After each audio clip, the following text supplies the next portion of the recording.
दोस्तों, विज्ञान कहता है कि ब्रह्मांड या जीवन का निर्माण स्वतः यानी कि अपने आप हुआ है। मतलब अगर विज्ञान की मानी जाए तो सृष्टि या ब्रह्मांड के निर्माण में भगवान की कोई भूमिका नहीं है। असल में भगवान है या नहीं, ये एक ऐसी बहस है जिसका कोई अंत नहीं है। ना ही भगवान को प्रमाणित किया जा सकता है और ना ही गलत साबित किया जा सकता है। लेकिन दोस्तों, कभी आप अपने घर के बाहर खड़े होकर अपने घर को देखना, और जब आप अपने घर को देख रहे हो तो उस समय कोई आपके पास आकर कहे कि आपका घर किसी ने बनाया नहीं है बल्कि ये अपने आप बना है, तो आप क्या कहेंगे? निश्चित ही आपका जवाब होगा कि आपका घर अपने आप नहीं बना है बल्कि इसे मिस्त्री और मजदूर यानी कि इंसानों ने मिलकर बनाया है। अब सामने वाला बंदा कहे कि भाई साबित करके दिखाओ कि इसे इंसानों ने ही बनाया है, तो आप कैसे साबित करेंगे? इसे साबित करने के लिए बस एक ही शब्द काफी है, और वो शब्द है व्यवस्था यानी कि अरेंजमेंट। दोस्तों, व्यवस्थाएं कभी अपने आप नहीं बन सकती। आपके घर की पहले नींव खोदी गई ताकि घर को मजबूती मिल सके, फिर उनमें ईंटों और सरियों का प्रयोग हुआ, हर दीवार बिल्कुल सीधी बनाई गई, अंदर बाहर जाने के लिए दरवाजे, हवा आने के लिए खिड़कियां बनाई गई, छत के खुले हिस्से पर लोहे की रेलिंग लगाई गई ताकि कोई छत से नीचे ना गिर जाए, और नीचे से ऊपर और ऊपर से नीचे जाने के लिए सीढ़ियां बनाई गई। ये सब व्यवस्था ही तो है। अगर आपका घर अपने आप बनता तो निश्चित ही इतना व्यवस्थित नहीं होता, क्योंकि व्यवस्थाएं अपने आप नहीं बन सकती। अब आप प्रकृति की तरफ देखिए, क्या आपको इनमें कोई व्यवस्था नहीं दिखती? जब बच्चा पैदा होता है तो वो कुछ नहीं खा सकता, तो माँ के स्तनों में दूध अपने आप उतर आता है। सिर्फ इतना ही नहीं, जो बच्चा अभी अभी पैदा हुआ है वो तुरंत अपनी माँ के सीने से लगाते ही खुद ब खुद दूध पीने के लिए अपना मुंह चलाने लग जाता है। क्या ये कोई व्यवस्था नहीं है? हम ऑक्सीजन लेकर कार्बन डाइऑक्साइड छोड़ते हैं, वही दूसरी तरफ पेड़ कार्बन डाइऑक्साइड लेकर ऑक्सीजन हमें देते हैं। क्या ये कोई व्यवस्था नहीं है? हमारी पृथ्वी 23 डिग्री पर झुकी हुई है जिससे मौसम बदल सके। गर्मी पड़ती है तो समुद्र से जल बाष्प ऊपर जाकर फिर बारिश होती है, और सभी जीव जंतुओं की प्यास इस तरह से बुझती है।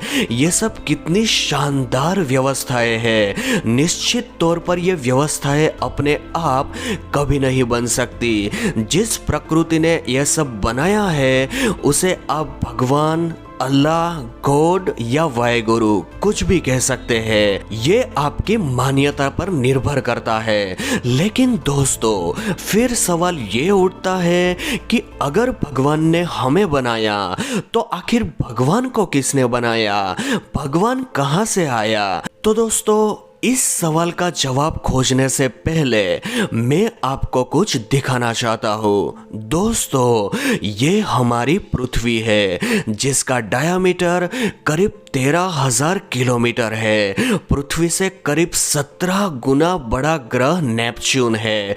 हमारे सौर मंडल का एक और ग्रह शनि हमारी पृथ्वी से करीब 760 गुना बड़ा है, और उसके बाद अब बृहस्पति को देखिए, यह हमारे सौर मंडल का सबसे बड़ा ग्रह है, और ये इतना बड़ा है कि इनमें एक साथ 1300 पृथ्वी समा सकती है। इसके बाद आता है सूर्य। ये हमारे सौर मंडल का तारा है और इनमें समा सकती है 1,00,000 30,000 पृथ्वियां। है ना हमारा सूर्य बड़ा?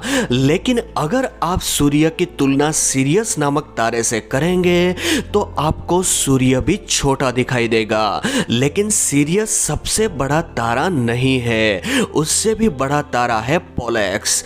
लेकिन ब्रह्मांड में पोलेक्स से भी बड़ा तारा मौजूद है जिसका नाम है आर्केट्रस। परंतु उससे भी बड़ा तारा है एल्डेब्रान, और एल्डेब्रान से भी बड़ा तारा है जिसका नाम रखा गया है राइजल। लेकिन अंत यही नहीं है दोस्तों, राइजल से भी बड़ा तारा है जो हाइपर जायंट के श्रेणी में आता है, वो है पिस्टल स्टार। और यह सिलसिला ऐसे ही चलता रहता है। पिस्टल स्टार से भी बड़ा है एंटेरस, और एंटेरस से भी बड़ा है बेटलज्यूस, और उससे भी बड़ा है वी वाई कैनिस मेजोरिस, और इन सबसे बड़ा है यू वाई स्क्यूटी, और ना जाने कितने ही अन्य अरबों खरबों तारे सिर्फ हमारी आकाश गंगा में है। दोस्तों ये है हमारी आकाश गंगा मिल्की वे, और यहाँ से आप देखोगे तो आपको अपनी पृथ्वी लाख गुना जूम करने पर भी नहीं दिखाई देगी। पर दोस्तों बात खत्म यहीं तक नहीं होती है, यह तो बस शुरुआत है। ऐसे ही न जाने कितनी आकाश गंगा जिनमें खरबों अरबों तारे हैं, सूर्य ग्रह सब समाये हुए हैं। इन सब से मिलकर बना है हमारा ब्रह्मांड। और देखिए ये हमारा ब्रह्मांड इतना विशाल और इतना बड़ा है, आपके हर एक शब्द कम पड़ जाएंगे इसकी विशालता और व्यवस्था को बयां करने में।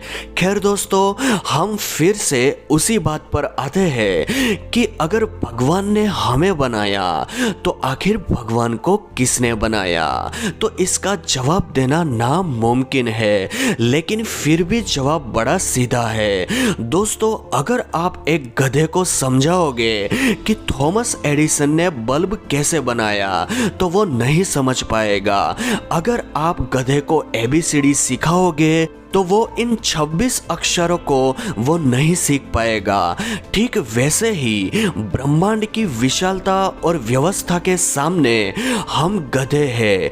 हम ये कभी नहीं समझ पाएंगे कि भगवान है क्या और उसने सृष्टि की रचना क्यों की है। भले ही भगवान ने हमें सभी जीवों से सबसे ज्यादा समझदार बनाया है, लेकिन भगवान ने हमें इतनी समझदारी नहीं दी है कि हम ब्रह्मांड के रहस्यों को सुलझा सके। खुद को गधा कहलवाने पर बुरा मत मानना दोस्तों, पर सच कहूं तो मुझे ऐसा लगता है कि हम गधे से भी ज्यादा गए गुजरे हैं, क्योंकि हम भगवान को लेकर आपस में ही लड़ते रहते हैं। हर धर्म के लोग कहते हैं कि मैं अपने धर्म की रक्षा करता हूँ, अपने भगवान की रक्षा करता हूँ। अरे भाई तू उसकी रक्षा कर रहा है जिसने ये विशाल ब्रह्मांड बनाया है। तेरी हैसियत ही क्या है? एक कीटाणु है तू, कीटाणु। तुझे क्या लगता है कि जो पल भर में तुझे खाक में मिला सकता है तू उसकी रक्षा करेगा? क्या उसको तेरी रक्षा की जरूरत है? कोई कहता है कि राम मंदिर बनेगा तो कोई कहता है कि नहीं यहाँ मस्जिद बनेगी। इससे अच्छा कोई अनाथ आश्रम बना लो भाई, बेसहारा बच्चों को सहारा मिल जाएगा और तुम्हारी लड़ाई भी खत्म हो जाएगी। मुस्लिम हिंदुओं को काफिर बोलते हैं और हज पर चले जाते हैं। हिंदू अल्लाह को कोसते हैं और कावड़ लेके चले जाते हैं। हद है यार, मतलब हद ही है। तुम उसी की पूजा करते हो और उसी की ही फरियाद करते हो और उसी को ही गालियां देते हो। भगवान, गॉड, अल्लाह या वाहिगुरु, पता नहीं ये है भी कि नहीं है, लेकिन अगर ये है तो ये सब अलग अलग नहीं है। ये एक ही इकाई के नाम है जो कि तुम लोगों ने रखे हैं। उसने कभी भी अपना नाम नहीं बताया, तुम लोगों ने यह नाम रखे हैं। फिर उन्हीं नामों को लेकर दंगे करने लग जाते हो और खुद को गधे से ज्यादा समझदार बतलाते हो। भगवान को ना तेरे मंदिर की जरूरत है ना तेरे मस्जिद की, ना तेरे गुरुद्वारे की, ना तेरे चर्च की। ना उसे तेरी पूजा पाठ की जरूरत है, ना तेरे नमाज की। ना उसे तेरी चादर की जरूरत है और ना तेरे चढ़ावे की। उसी की बनाई गंगा का जल लेकर तू उसी पर छिड़कता है और उसकी बनाई प्रकृति से फूल तोड़कर तू उसी पर चढ़ाता है और तू सोचता है कि अब भगवान खुश हो जाएगा। नहीं भाई, वो खुश नहीं होगा, बिल्कुल नहीं होगा। वो खुश तब होगा जब तू भगवान की पूजा करके उसी के बनाए मुसलमान को नहीं कोसेगा, या तो नमाज अदा करके उसी के बनाए हिंदुओं को भी प्यार और सम्मान से देखेगा। वो तब खुश होगा जब तू उसके हर माने जाने वाले स्वरूप के सामने सर झुकाएगा, और तब खुश होगा फिर चाहे वो स्वरूप अल्लाह का हो, चाहे भगवान का हो, चाहे गुरु का हो और चाहे गॉड का हो, क्योंकि भले वो स्वरूप इंसानों की कल्पना हो, लेकिन है तो उस परमात्मा को याद करने का जरिया ही जो लोग धर्म के ठेकेदार बने बैठे हैं और मजहब के नाम पर दंगे करते हैं। अगर मेरी इस वीडियो से उनमें एक का भी हृदय परिवर्तन हो जाए तो मैं समझूंगा कि मेरी इस वीडियो को बनाने का मतलब सफल हो गया है। अब भी समझ जाओ, अभी भी मौका है, नहीं तो ये सर्वमान्य सत्य है कि जिसके नाम पर तुम झगड़ा करते हो एक दिन जाना तो आखिर उसी के पास ही है। कैसे जाओगे, क्या मुंह लेकर जाओगे? याद रखना मेरे भाइयों, उसकी लाठी में आवाज नहीं होती है।